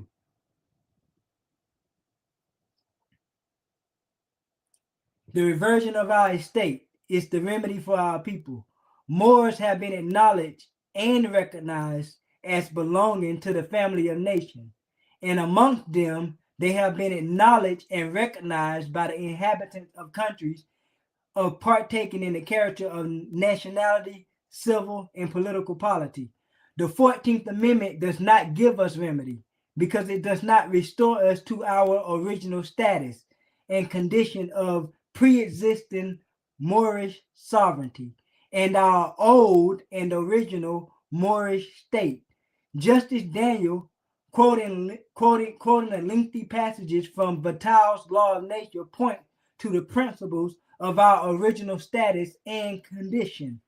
Subjugation, the stripping of the Moors of their nationality and cultural identity, removing from their original status and condition as nation, people, to a dehumanizing inferior racial category and classification of black, Negro, colored people, colored people, color, and African American.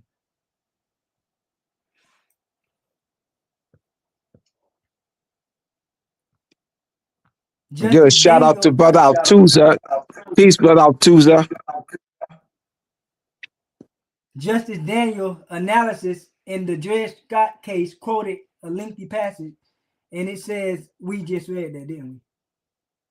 Okay. The Moors has always been acknowledged as belonging to the family of nation, and among them, there always have been known and recognized by the inhabitants of the countries anything partaking of character of nationality or civil or political polity that Moors have been by all nations of Europe regarded as sovereign and people to whom they have signed treaties during the 15th, 16th, and 17th century.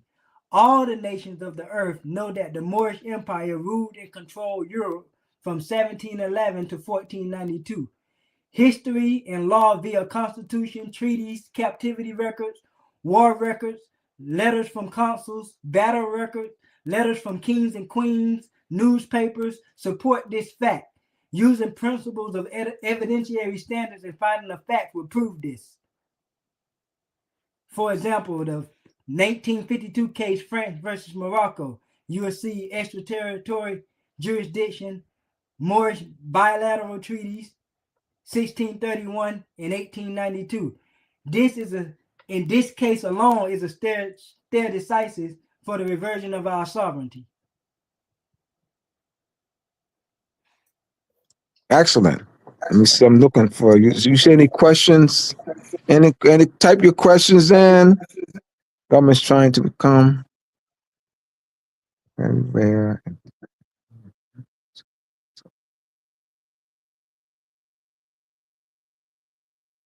Any type your questions in. You have any questions?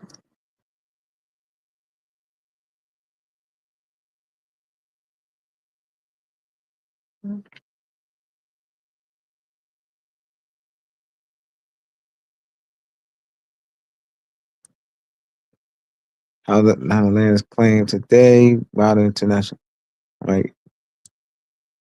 OAB and government under today's system, land claim only. Yeah, Altuza, that would be reversion to us to sovereignty. Altuza has how land is claimed today. Modern international law. Step 1. You must already be a government under today's system. Land claims only work if you are a recognized country. So let's address that. All right, what we're showing here, when we showed the pictures of the European Shriners wearing our Moorish regalia, using our Moorish, wearing our Moorish fez and turban, and using our Moorish names, and also we read the Pragmatica 1567 and what SantiEl just read of Moors negotiating treaties, signing treaties with 10 European powers between 1631 1892. It shows that we are a pre-existing old and original state, that we have a pre-existing sovereignty, that we have been known, acknowledged, and been recognized as belonging to the family nations, that we've been acknowledged and been recognized by the inhabitants of countries are partaking of the character of nationality in civil and political polity. That's very important that we set that on the table. We're not nation building. We're not building. We're restoring, recovering our lost Moorish sovereignty, reversion to sovereignty. We reestablishing, not establishing anything. We're not establishing anything. We're not building anything. Rebuilding, restoring, recovery. It's important that we use the prefix re to set that pre-existing. We've already been we've been known and acknowledged as belonging to the family nations. Acknowledged and recognized by the inhabitants of countries are partaking of the character of nationality, civil and political polity. Do we have coming up next soon SantiEl, civil polity and political polity? Oh, there we go.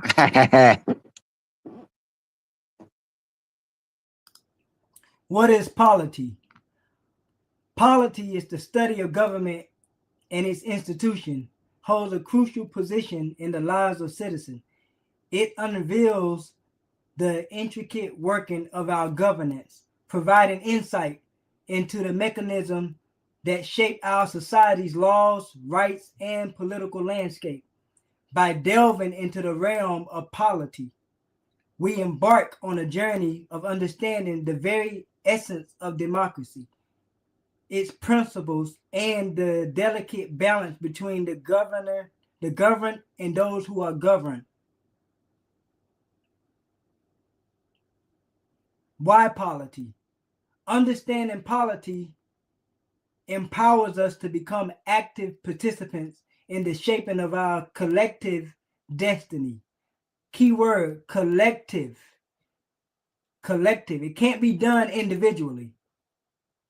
It equips us with the tools to evaluate political discourse, discern facts from fiction, and engage in a meaningful civil engagement. Awareness of polity cultivate a sense of responsibility.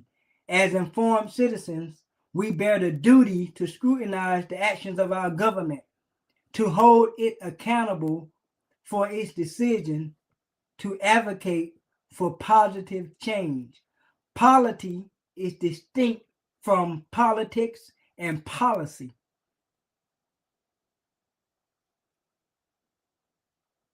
Civil polity refers to the structured system of civil government and law within a society, encompassing its constitution, administration, and the collective body of citizens. The civil body politic, united under it. Another key word, united, unity, emphasizing organized governance. Another key word, organized, civic duty, and the protection of rights, often contrast with religious or ecclesiastical governance.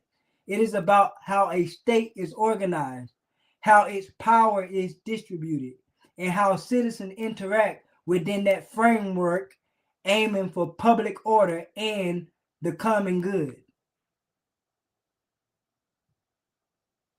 Key aspect of civil polity: government structure, the fundamental principles and framework of a state's government, including its branches, legislative, executive, judicial, and their defined power. Republican form of government. The civil body politic, the organized community of citizens seen as a unified entity with shared interests, rights, and responsibilities, functioning under the law. Law and order, the system of laws, administration, and public policy that governs societal interaction and maintains stability. Civic engagement, the participation of individuals within the political system, including exercising rights and fulfilling duties. Historical and philosophical context, the concept has been rooted in political philosophy, with historical texts exploring its nature and variation, often contrast with religious authority.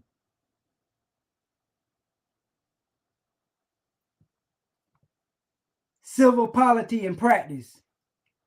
Constitutional safeguard in modern democracies, civil polity is upheld by constitutional elements like checks and balances, federalism, and the Bill of Rights, protecting individuals' civil liberties, speech, and due process. Beyond government, it describes the whole organized society, not as just the elected official, highlighting the relationship between the state and its people. In essence, civil polity is the blueprint for a functioning, self-governing society where citizens and institutions operate within established rules for collective well-being. Political polity. A political polity refers to a politically organized group or society encompassing its system of government, laws, and institutions, essentially the structured framework for making political decisions and governing people, like a nation state, empire, or even a smaller political community. It is the who and how of governance. The structure, like constitutions, laws, and state form, distinct from politics, the power struggles within, and policy, the specific action/goals. Key aspect of a polity. Definition: a political organized community or unit, a form of government, or the organizational structure itself. Scope can range from ancient city-states, Greek polis, to modern nation-state, empires, international organization, or even large corporations. Structure includes the Constitution, laws, administrative bodies like civil services, and the overall framework for power.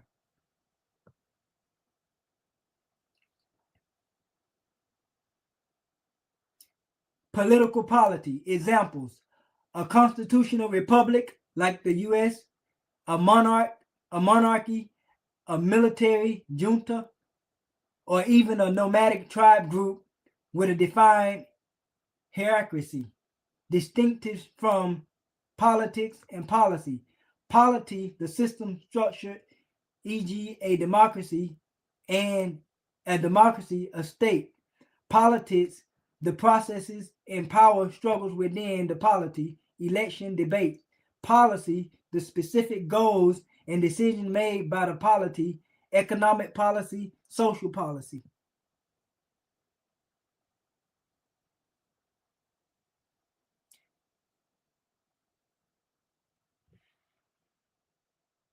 You want to say anything about polity, Abdullah?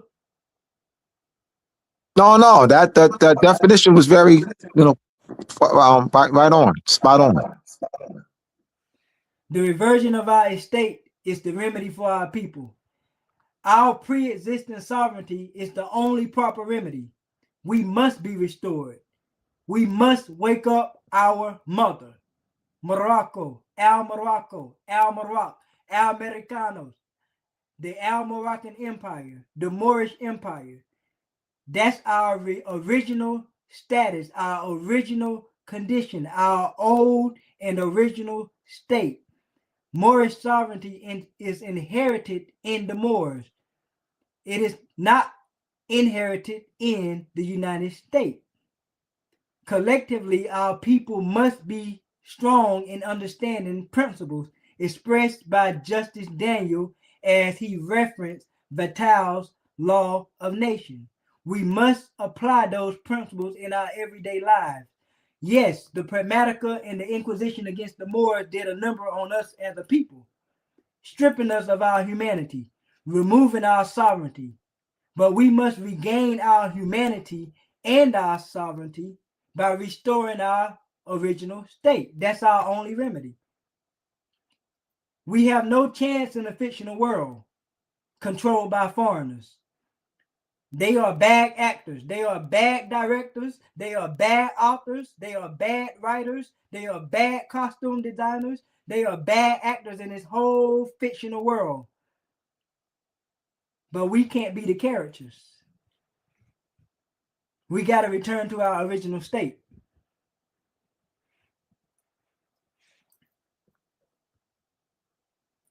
Individual consciousness and individual characters. When you hear Chinese and you think about the character of that individual, you say a Chinese person. What are your thoughts? When you say a Japanese person, what are your thoughts? Burkinabe, Russian, German, Italian. What's a United Statesian or Blackadonian? You see, there's an individual consciousness that's attached to a nationality. Chinese, China. Japanese, Japan. Burkinabe, Burkina Faso. Russian, Russia. German, Germany. Italian, Italy. Where's Blackadonia? Yeah, national consciousness. You talk, national consciousness, national flag, national seal, national coat of arms, national holidays, national festivals, national language, customs and dress, Chinese food, Chinese clothing. See, it's not individual. It's national consciousness. Collective national identity.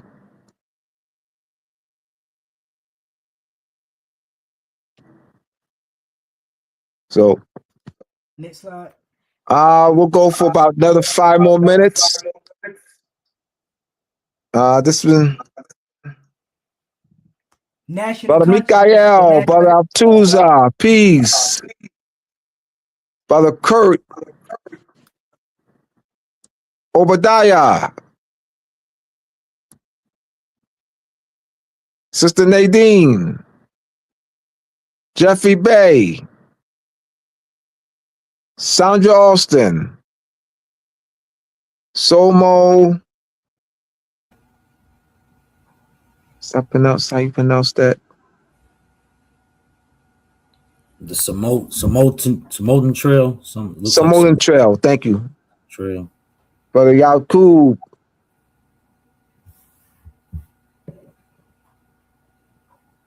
I just want to acknowledge people. Officially. There's a question. Who has the question? Samoltan Trail says, it seems like we talk a lot with no actions or results, and some Moors doing this and some doing that. How do we get on the same page, and how do we know which measure is right? This is how we get on the same page. What we're doing. I mean, educate proper concepts. I don't know other way to get on the same page. I mean, You got education, proper concepts. That's how we're going to get. I don't know any other way to get on the same page. Following We're proper not on the same page because of the misconceptions. We're not grounded in the principles. Yep. We're not grounded in the principles of nationality. Yeah. So we know by addressing misconceptions will facilitate our being on the same page. Yep.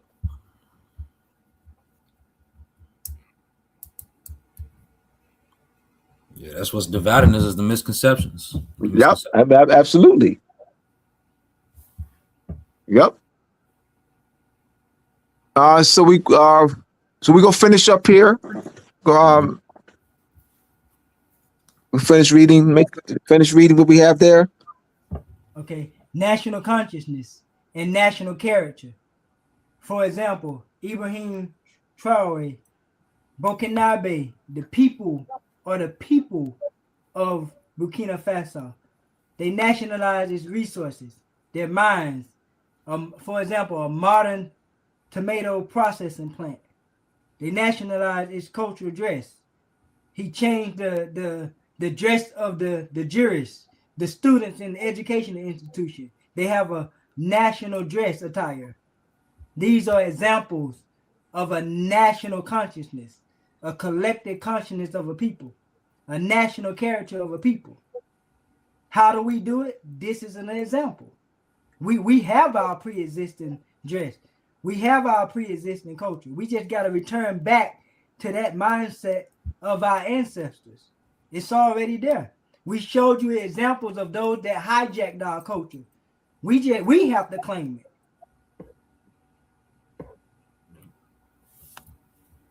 Next slide. Reclaim, yeah.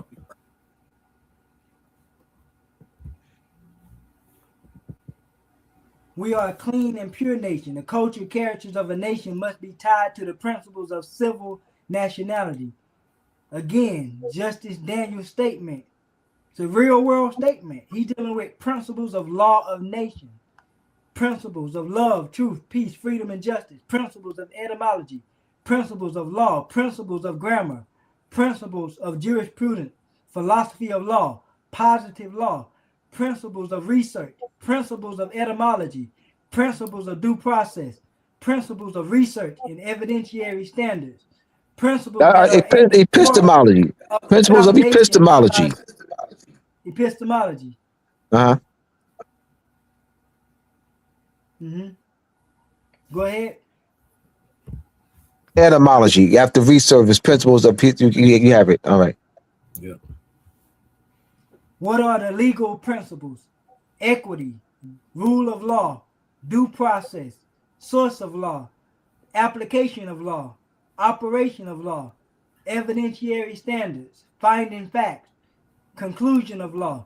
Those are principles we must know and study and apply.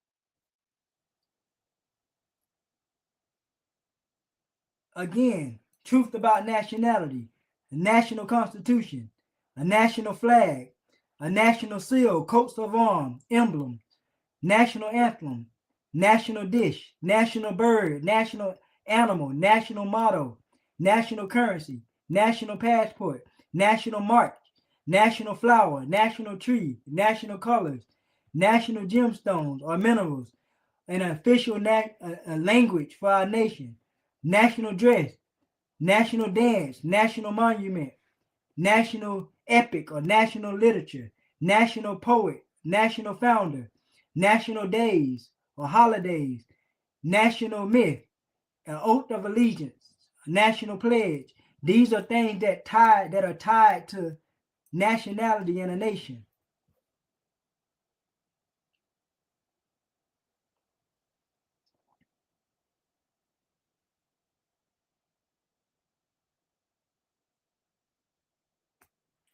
Nationality is related to the following principles. Again, self-determination, self-governance, national consciousness, national self-consciousness, national pride, national culture, national character, sovereign identity of a state, the state's identity, constitutional identity, constitutional name, national identity, constitutional self-government. All this is a national sovereignty. That's the Sankofa bird.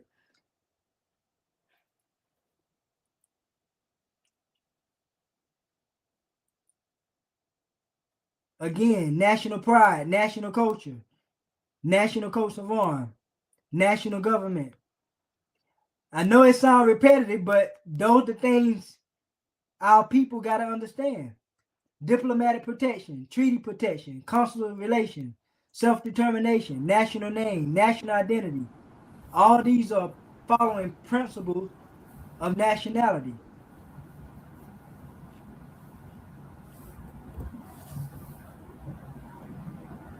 Moors, come, learn the truth about your nationality. Peace and respect and much gratitude to Noble Drew Ali. From 1913 to 1929, Noble Drew Ali, born Timothy Drew, began the protest and the restoration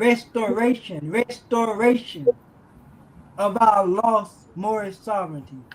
No less than a year after the final and official collapse of our Moroccan Empire in 1912 to a French protectorate by the restoration of consanguinity and socio-cultural aspect of our nationality, as seen in the first two columns of the elements of nationality chart below, we have not, as of this day, January 19, 2006, restored the political and legal framework aspect of our nationality, as seen in the last two columns in the elements of nationality chart below. However, many of us conscious Moors have been active in the work of continuing to protest by teaching our people who have been stripped of their national identity by Spain, France, Portugal, Dutch, Netherlands, Sweden, England, Great Britain, and who later transferred to the hands of the United States via land boundaries, cession treaties, for the purpose of continuing, maintaining, and managing the colonization of our Moorish land and the subjugation of our Moorish people by labeling them as negro in the Spanish language, colored in French language, black in Germanic and English language in the United States Census Bureau. And the following chart will break that down. Elements of nationality. Consanguineous aspect of nationality. Consanguinity, ancestry, parentage, descent, genealogy, pedigree, lineage. The socio-cultural aspects of nationality. Language, dress, headdress, ceremonies, holidays, rituals, festivals, dance. The political framework of nationality involves defining the national identity of the people. Constitution, the political term, the people of Burkina Faso, the people of France, the people of China. You see, the people of, that identify the people of the nation. The legal framework of nationality. It involves the legislation and the executive of national law, nationality law, just sanguinis, just sole, naturalization. You can see the elements in this chart. The elements of a nation state. Permanent population, defined territory, effective government, sovereign capacity to interrelation, state. The elements of a stateless person, no legal bond, no obligation to any state, no protection from any state. Those are the elements of a stateless person, Negro, Black, Colored, African American.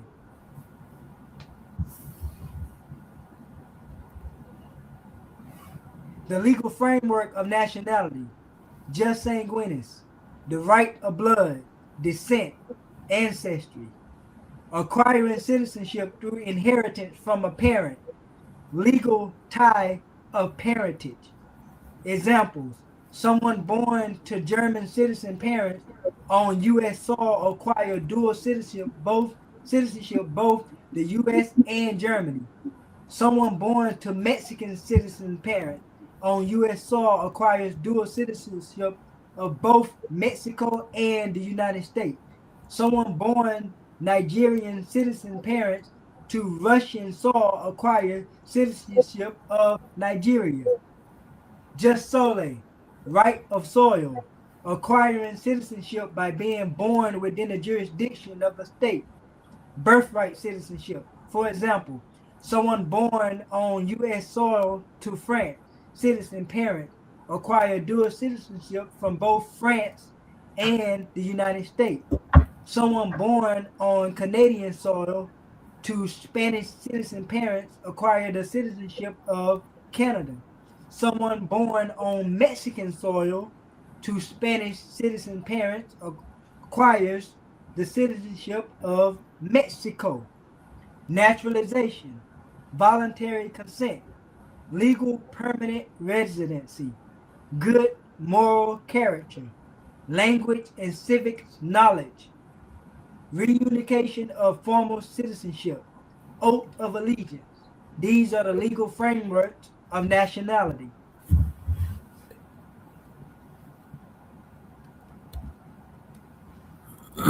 Question: does Dr. King's dream fit legal reality?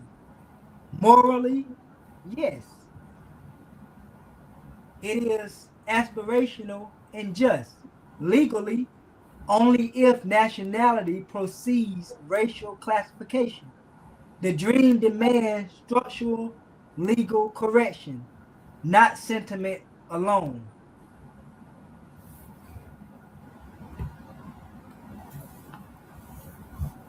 How would life be different if we were judged by the content of our character instead of the color of our skin?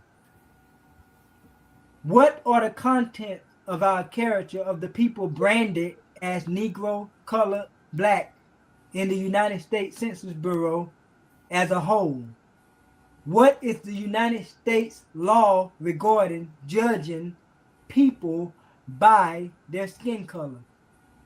What would have changed? What would have to change for Martin Luther King's dream to come true in the United States?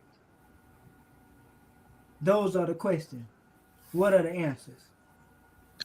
Well, it's 9:20, and is this the live slide?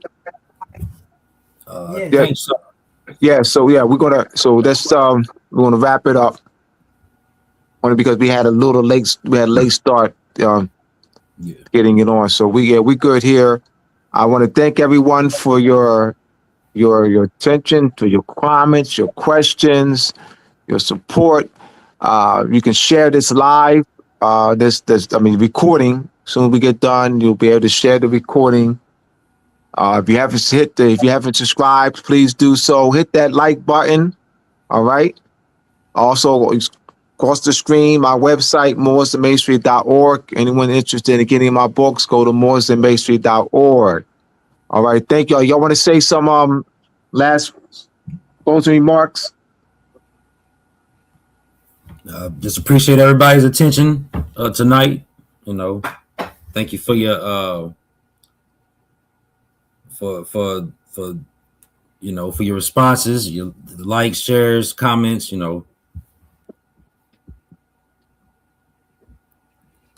But SantiEl. Yes, I would say for anybody that's watching, I come from a research background, studying, research, take notes, look for these details for yourself. Don't depend on somebody to just tell you the answers to these things. When you hear lectures or you hear somebody teaching things, take those notes. Go look up the book. Go look up the law cases. Read it, study it, examine it, ask questions. And then you have to use your common sense to tie it to the reality of what's going on. Not the fiction, not those things that they try to force you into. But we know we have to know and learn our history and then address those issues. But not knowing the history, not knowing what has happened to us won't do you any good. You have to learn those things, and reading law cases, studying law and history go hand in hand. And that's what a true history is. When you study these law cases, you can look at the context. You can connect the dots for yourself. Then when you see that, look in your own life, look in your own family, look in your own city, look in your own state, and you can find these stories. Your story might not be in a law case, but I promise you, the same things that happen in those law cases probably happen to somebody in your distant family. I yield the floor. All right. Thank you, everyone. All right. Until next Monday. All right. Peace, everyone. Peace.